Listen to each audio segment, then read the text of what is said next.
जी तलेटी में हर साल जिसका आयोजन होता है, ऐसे आयोजन में उपस्थित अपने गुरुजन चेतन गिरी बाबू जी, हमारे संतगण, इसी समाज के प्रमुख भंवरलाल जी, ऐसे मेरे साथ आज गुजरात से पधारे माननीय मगन भाई, संजय भाई, भंवरलाल जी, आपके यही विस्तार के एसडीएम प्रीतिबेन, डीएफओ श्री, सभी सम्मानीय मंच, समाज के सभी बंधु भगिनी एवं यहाँ उपस्थित दूर दूर से पधारे हुए प्यारे भक्तगण, आप सभी को मैं प्रवीण माली आप सबको राम राम करता हूँ। हर साल अपना कार्यक्रम यहाँ होता है, लेकिन इस साल का कार्यक्रम विशेष इसलिए है कि हर बार हम बात करते थे पूरी टीम गलबाराम जी की और शंकर लाल जी की कि भाई भवन बनाना है, भवन बनाना है। वो सपना जो देखा था वो भवन बनाकर आज हम उसी के मिश्रण में आज ये कार्यक्रम कर रहे हैं। हमारे लिए बड़ी सौभाग्य की बात है कि आज भवन के और बहुत बड़ा सपना देखा है। आज यहाँ डीएफओ उपस्थित है, तभी मैं इनसे भी गुजारिश करूँगा कि वैसे हम हैं तो माली, फूल कैसे उगाना जानते हैं, वृक्ष कैसे उगाना जानते हैं, बाग कैसे उगाना जानते हैं, उसकी रखवाली कैसे करना जानते हैं, लेकिन एक इस क्षेत्र की जो अपना मॉडल है अच्छा ग्रीन कवर बढ़ाने का, तो सुंधा माता के पर्वत के अगल बगल आप अपना फॉरेस्ट विभाग के द्वारा एक ऐसा आयोजन करें कि आने वाला भी देखे कि पूरा पर्वत ग्रीन है, आजू बाजू के एरिया ग्रीन है, सभी वृक्षों के साथ है। ऐसा आयोजन करने के लिए मैं आपसे विनती भी करता हूँ। हमारा जहाँ सहयोग की जरूरत पड़ेगी हम सहयोग भी आपको करेंगे। हम सभी लोग गुजरात, राजस्थान, यहाँ से कोई बेंगलोर से आया हुआ है, कोई तमिलनाडु से है, कोई महाराष्ट्र से है, मुंबई, बहुत दूर दूर से लोग माँ के दर्शन के लिए आते, हर साल आते हैं। कितने लोग यहाँ रुकने वाले, हाथ खड़ा करो जो रुकने वाले रात को।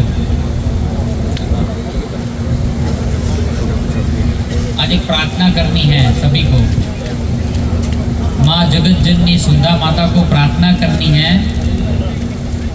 कि हम जिस देश में रहते हैं, जो हमारी परंपरा है, जो हमारे संस्कार है,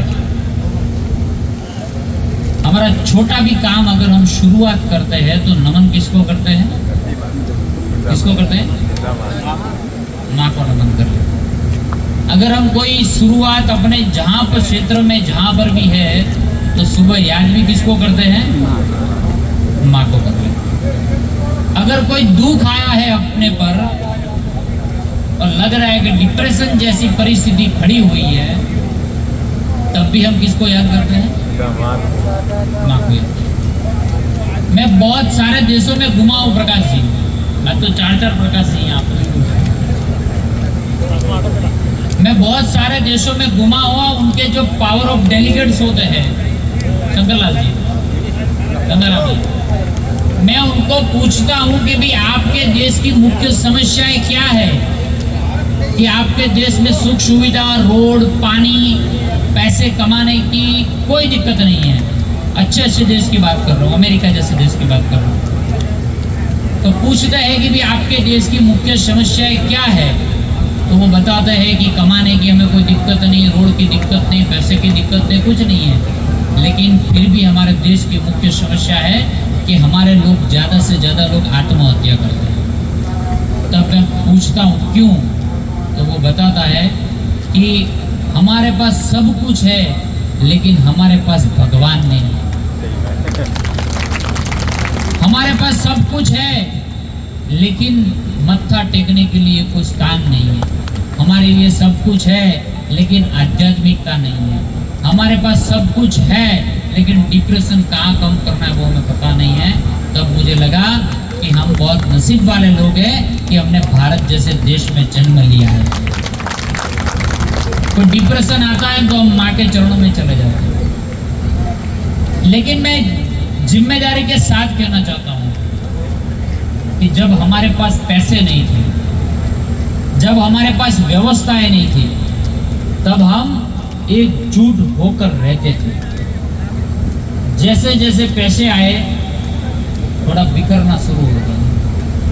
सही बता रहा हूँ मैं सही बता रहा हूँ प्रकाश भाई? पहले सुविधा नहीं थी फिर भी एकजुट रहते थे, आज सुविधा है फिर भी बिखरने का शुरू हो गया। बहुत सारे देश में किसी को भी पूछ लीजिए आप, अड़ोस पड़ोस में कौन रहता किसी को नहीं मालूम, भाई कब किसको मिलता है किसी को नहीं मालूम। समाज तो कोई दूर की बात है, कुटुंब में कोई मिलता है तो कोई नहीं मिलता है, स्नेह की बात तो हम छोड़ ही दीजिए। लेकिन यही संस्कार अपने भारत ने, अपने बुजुर्गों ने जो हमें दिए हैं, उसको आगे बढ़ाने की जिम्मेदारी हमें सबको लेनी पड़ेगी। ये व्यवस्थाएं रखनी पड़ेगी। अगर हम संयुक्त कुटुंब में हैं तो उसकी पीढ़ी को कैसे आगे बढ़ाया जाए, हमें जिम्मेदारी लेनी होगी। अगर ये समाज की व्यवस्था, ये भवन जैसी व्यवस्थाएं में शिक्षा का भी प्रावधान हो, तो हमें जो अगर ट्रस्ट मंडल करता है तो हमें सहयोग करना पड़ेगा। जो करता है उसको हिम्मत दीजिए, जो करता है उसको साथ दीजिए, जो करता है उसको सहयोग कीजिए। कुछ ना करे तो शायद कुछ भी ना करे तो भी चलेगा, लेकिन जो करता है उसका विरोध न कीजिए, वो भी एक समाज सेवा ही है। मित्रों, माँ के चरणों में हमें सबको शीश नवा के आज एक बात तो सबको, अगर आज रात जो लोग रुकने वाले हैं उसके लिए मैं एक ही बात बताना चाहता हूँ। आंख बंद करके, जिम्मेदारी के साथ बोलता हूँ, आंख बंद करके आज माँ को याद करना और साथ साथ मन के जितने भी दुश्मन हैं उनको भी याद कर लेना। और करना क्या है? एक तरफ माँ को याद करना, एक तरफ मन के जितने भी मन में दुश्मन आए आज सभी को माफ कर देना।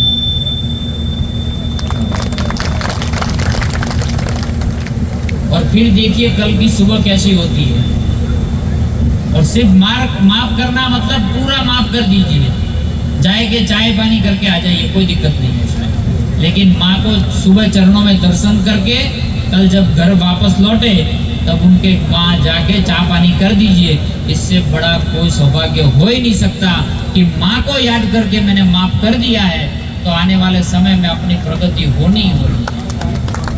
पैसे तो मिल जाएंगे लेकिन जो मानसिक शांति मिलेगी वो अद्भुत होगी। बाकी अपने आप कमा लोगे, मुझे पता है। अब हम हिम्मत वाले लोग हैं, काम करने वाले लोग हैं, हम आगे बढ़ेंगे।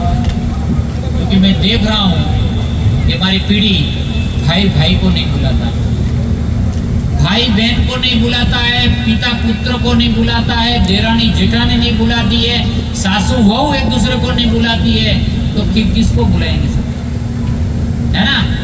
तो माफ कर दीजिए, एक साथ एकजुट रहिए, परिवार के साथ रहिए और हमारी जो आध्यात्मिकता है उनको, उनके पर श्रद्धा बनाए रखे तो आने वाले समय में हर तरह की प्रगति होगी। जो वो चाहे समाज की होगी या 36 कौम की आने वाले समय में होगी, तो सबकी प्रगति होगी। अपना परिवार का बोझ अगर हम खुद ही नहीं उठाएंगे तो कौन उठाएगा? हम जिम्मेदारी नहीं लेंगे तो कौन लेगा? तो ये इस दिशा में हम आगे जाए, ऐसी आप सबको मैं विनती करता हूँ। और रही बात राजनीति की, तो उसकी दिक्कत ना करना, पूरे गुजरात के लिए नहीं लेकिन पूरे देश में अगर कहीं भी अटक जाओ तो मुझे याद कर देना, आपके लिए खड़ा रहूँगा। आप सबका बहुत प्यार और स्नेह से आज हमारा जो स्वागत सम्मान किया है उसके लिए तहे दिल से समाज का आभार प्रकट करता हूँ। आपने ये पग बांधी है, उसकी इज्जत कैसे रखनी है मेरे को अच्छी तरह से आता है। आप सबका बहुत पुनः धन्यवाद। जय जय गरवी गुजरात, जय राजस्थान, लखमाजी महाराज की जय, सुंदा माता की जय। धन्यवाद।